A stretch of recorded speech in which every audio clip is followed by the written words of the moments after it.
Hey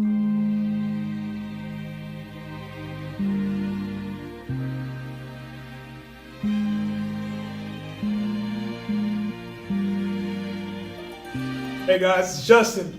Really excited about this conversation we're going to have today with Jermaine Wilson, aka the Mortgage Plug. You can find him on IG and all the other social media platforms. But we're really going to dive into marketing in general, why it's important for consumers, for businesses. But I'm really excited to bring in Jermaine Wilson, man. I think he's going to have a lot to bring into this conversation. And, you know, having a conversation about this in an interview for the first year is pretty cool. It's pretty cool to be able to reach out to some other entrepreneurs and people in business and see if they're doing amazing things and talk to them about what they're doing, how they built their success, how they built their brand.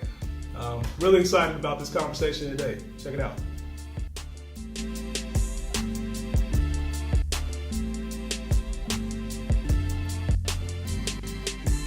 What's going on, Jermaine? How you doing, man? I'm doing great, Justin. Good. I appreciate you taking the time to have me, man. Absolutely, man. Well, welcome. Excited to have you on today. And I think it's a good time for us to talk. You know, there's a lot, especially with the new year just being here. But there's a lot to cover, and marketing, man, for businesses, for entrepreneurs, for people in general, is taking off. Yeah. And as somebody who is in marketing, it's always something I like talking about, especially with other people who are building a brand. Right. Building themselves. So you know, it's one thing to be in business and doing something or having a trade, and then it's another thing to really market yourself and get yourself out there so that you can grow your business organically through the emergence of the new technologies that are out there. You know yeah, man, and I think that's the good hand-in-hand combination. When you have a brand, you have a product, you have a service, something you offer somebody, you have to be able to put it out there. And people have to identify with who you are. And one of the things that's always curious to me is somebody that comes in new to an industry or potentially even just new to an environment in general is putting yourself out there, Right. building who you are, your personal brand. And so, you know, as somebody who's coming in, you know, freshly within the last year to the mortgage industry, tell me a little bit about your experience, man, with building that Jermaine Wilson brand. Yeah. So it's crazy that you mentioned that because I feel like this all started years ago. I would say even upwards of a decade ago. You know, when I was still going to Sac State, I had actually started a content docu-series called Our Generation Y. And it's a YouTube, you can still go on there on YouTube and find it, like right now. It's out there. And basically, in a nutshell, what I did was I was inspired by a lot of my friends that I had surrounded myself with in college who were doing very entrepreneurial things. They were building little businesses, whether it was a t-shirt company, a clothing brand, to a baseball, recreational league, Right. to anything, graphic design brands, all that kind of stuff.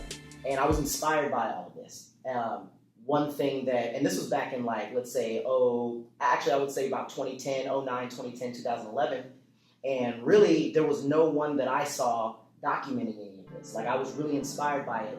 And so I decided to pick up a camera and kind of create like a little, you know, documentary series behind that and just kind of do day in the life little videos Right. of these friends that I have and kind of showcase, you know, who they are, what they're doing, what they're all about. And really the whole focus was to bring inspiration, positive awareness towards young people out here that are really striving for something. Right. And I thought that was, you know, something that would be great to share. You know, I started a little YouTube channel, started editing my own little, you know, documentary videos and putting it out there, doing the music production behind That it was all. right when YouTube was getting popped. Right. It was blowing up and it was definitely there, but even before that, but I think just the idea of the value behind content creation was just coming to fruition. Yeah. You know, I didn't know it back then that I was setting the foundations or the skill set or having the practice at something that I could use later in my professional career.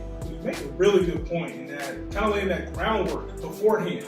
Yeah. Personal brand. You don't even realize you're doing it, but when you're out there putting out content, recording some of your initial stages, I think the idea is that, you know, you have to have a certain amount of followers, you have to have already certain visibility in order to have an impact. But you mentioned a good point because you were building brands even beforehand, so you've got experience with video content, you've got experience with taking pictures or just documenting in general. How's that helped you so far? I think being able to facilitate, like, build a name behind my personal brand was super important, and it's helped because it's allowed me to showcase talents in other unique ways. You know, even back when we were in college, I got my degree in communications, emphasizing public relations. A very, very just an awesome program at Sac State. And we talked a lot about back in those days the importance of developing personal brands. And personal brands may have nothing to do with the actual business that you're in, but it's what people come to know you by, right? And you know, I grabbed onto that concept very, very early and understood that what we put out there is going to be out there for a very long time. That's the thing I think people don't understand. You know what I mean? These social media platforms are not going anywhere. No, it's the new way that people communicate, learn about you, socialize. It's out there. Yeah. Your content's out there, whether it's a video you put out 3 years ago or a picture you took on a night out. People will remember. You see how the old tweets are? People are bringing up old tweets all the time. from when you're in high school, you're in college, so even those guys, you know, you gotta be careful now what you put out on the internet, because people are not forgetting that's eventually your brand. That's who you are, and that's how you were known as. That's affecting some of those NBA, NFL, MLB players down the line. There's people who have been denied or didn't get an opportunity for a job because, you know, the resume looks good, but what they got on Facebook or what they have on Instagram may not be so good. And people need to really realize, if they haven't already, that companies, that they're not just looking at your paper resume anymore. They're going to take your name, punch it into Google, and see exactly what comes up. You know what I mean? We had talked a little bit earlier about, you know, how social media and everything is becoming like the new business card. You know what I mean? Essentially, great equalizer. You know what I mean? And that's so true. That's very, very true. Yeah, it's a, you know, it's not just for personal, because there's personal branding, but then also just branding in general. So even for like businesses, for, you know, because I work a lot with companies specifically, and these guys are having to reinvent themselves. You know, there's companies that have been out since 1980s. You know, they have a brand, they have their loyal customers, but then they go on to social media, and it might be a multi-million-dollar company that has zero following. They have no presence, and then you got Joe Blow up the street that has 50,000 followers because they've been in the game, they've been building themselves for a long time. But their interaction is there because they've built themselves on a platform that's in front of billions of users. And I think that goes unnoticed, is the importance of the impact that you have. So you put something out there, it might be seen by your 200, 500, 1,000 people that follow you currently. But what happens if something goes viral?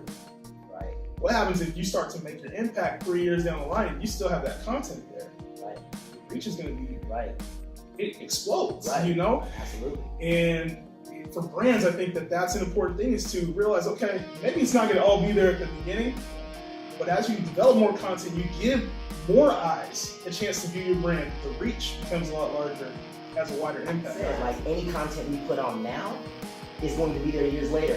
Facebook, for example. Facebook, you can see what you posted years ago. They'll remind you. I don't think maybe 2 years ago that was even a feature. Like, that's a pretty new feature. I don't remember Facebook showing you what you posted years ago. You used to have to go to somebody's page, scroll all the way down to see what they said in 2000. Memories. And if you're doing that back then, you're probably a creep anyway, right? So it's like, but it's like you can log into Facebook now, and it'll show you something you said in 2013. There's a lot of that. And you're able to go back and look at memories, look at, you know, just who you are in general at a certain time period, but it also gives other people a chance to see your curve, your story. You know, and I think with the evolution of like temporary content, when you got the IG stories, you got Snapchat, live features, that also gives a little bit more transparency to who you are, but people can attach to that. You know, and there's just, because of technology, the way that things are going, you always have your phone in your hand, you're always on your phone. You know, I think everybody spends like 2 to 3 hours a day on their phone, at least it's like a statistic. But that gives you an opportunity to let people in. And they get to learn who you really are, because the things that you said in 2013 may not add up to the same things you're saying in 2019. And so when you can go back and you can talk to yourself, or you got a picture or something that correlates exactly with who you are today, and you're still identifying with the same things, I think it gives viewers a chance to align with you and then bond. One of the hardest things is for people who are on social media, they have their personal profile, they have their business profile, and in branding and personal branding, there is an element of both. You have to have the personal side to it, but it can't be too personal. Then there's No, the for business sure. side, but it can't be too much business. And I think there's definitely a fine line where you can tweet, where you can step on both sides. You give people a glance of who you are. Maybe you don't feel comfortable showing your family, your friends what you're doing at night, but you also have that personality side that they can attach you. And then on business, you don't always want to be in sell mode. Right. Because people will shut down 100%. Right. But when you let people know what you do, how you can help, you're an expert in the field because there's going to be a following that you have that identifies with what you have to offer. And so I think you mentioned even like Gary Vee. So for him, he puts out content that it comes out tool-sided. You get to know a little bit about him. Hey, he's a salesperson. You learn about his background. He came from nothing, et cetera, et cetera. You heard that part of the story, but then you also know he has VaynerX, and he has his companies, marketing companies. So you get a little bit of both, which I think creates an ideal scenario in building a personal brand. Yeah. People get to know you for your work and no more. Absolutely. The blend that you put on it is strictly up to you and your audience. And I think the message, the reason why you're on Instagram, Facebook, Twitter, how you mentioned, you're on for business, or if you're on for personal, you have to have a purpose.